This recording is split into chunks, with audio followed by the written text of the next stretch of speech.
दिन वीरभान जो है हिंदू वापारी डहरकी वासी वापारी है जैसे कत्ल किया वियो हो कुछ ही ॾींहनि में पुलिस वही कार्रवाई कई है।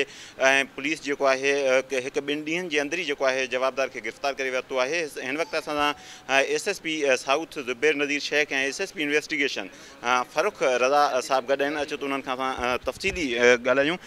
सर अवां ॿुधायो त हीअ कातल जो है कार्रवाई कॾहिं थी आहे, गिरफ़्तार थी वियो इन वक़्तु?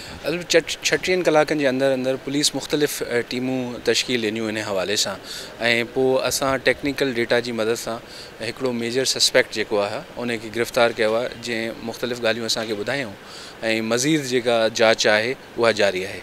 सर छा थो लॻे हीअ के रिलेटिव्स वारो इशू आहे या ये प्रोफेशनल ॾोहारी आहे? ॾोहारी आहिनि ऐं कैश स्नैचिंग जी वारदात कई हुआ ऐं वो मज़ीद कम जारी है। ज़ुबैर साहब जन जी भी टीम शामिल हुई, वो मज़ीद तव्हांखे तफ़सील ॾींदा। सर केतिरो इन खां केतिरी रक़म जेका आहे उहा हथ कई वई आहे ऐं एग्जैक्ट अमाउंट असां नथा ॿुधाए सघूं, बट कुछ रिकवरी थी आहे ऐं मज़ीद रिकवरी इंशाअल्लाह ताला थी वेंदी।